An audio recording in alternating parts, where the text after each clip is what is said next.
you think of Amendment 2, you might automatically think of the Second Amendment.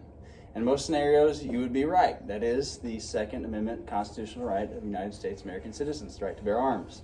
But today we're going to be talking about a bill going on ballots this fall in Missouri called Amendment 2. Throughout my speech, I'm going to be telling you what exactly Amendment 2 is and why many people support it and why many people oppose it.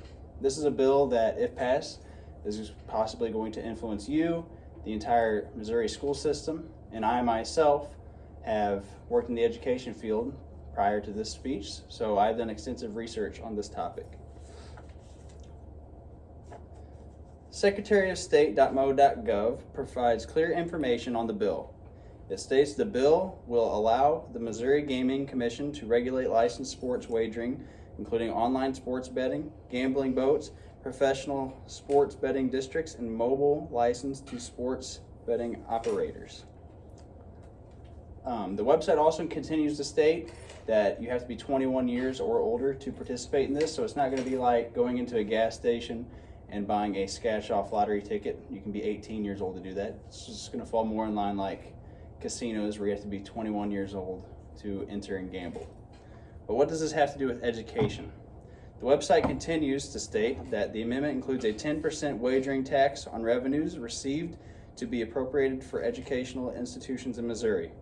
So there has been a lot of support for this bill, so let's look at why. There has been a lot of promotion and advertisement behind Amendment 2, such as various cable TV ads and YouTube advertisements. The September 16, 2024 Missouri Independent article by Rudy Keller comments on the ad, saying that the ad now running for the Sports Wagering Initiative features a former teacher, and it promises that it will raise tens of millions of dollars over a year for classrooms increasing teacher pay. The fact that increasing teacher pay even being brought up is going to get a lot of people on board right off the bat, due to Missouri almost having a reputation for low teacher salaries. This is also going to get anybody that's interested in sports betting or gambling on the case, because they can kind of get behind gambling for a good cause. The question then gets asked, where is the money going, actually?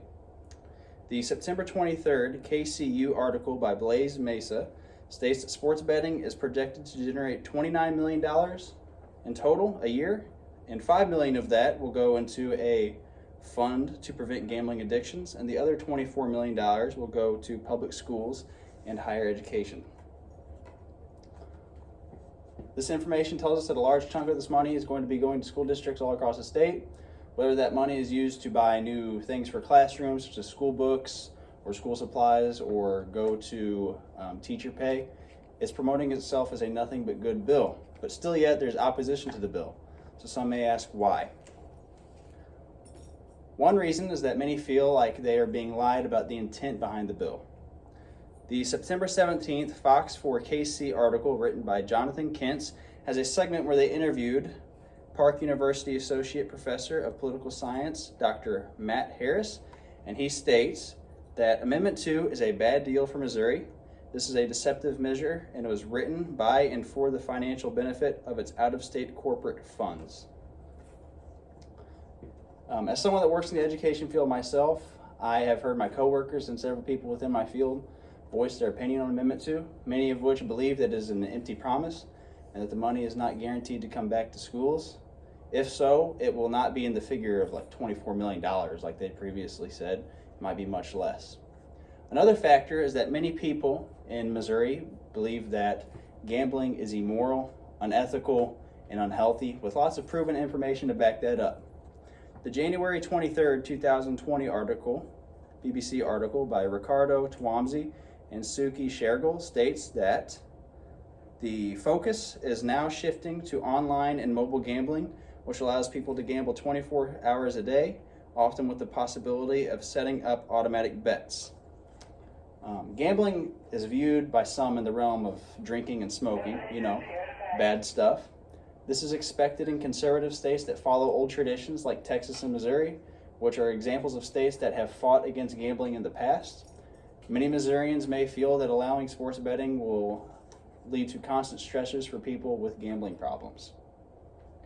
As my speech comes to a close, I hope my listeners feel like they know more about Amendment 2, and I encourage anybody that wants to go and vote on it. I hope that you do and you feel more knowledgeable about it. I also hope that you understand that there are people that worry about the bill and the effects that it could have on the state's populace, possibly negative ones. And on the other hand, it has also has the opportunity to bring financial aid to our schools across the state. Thank you for your time.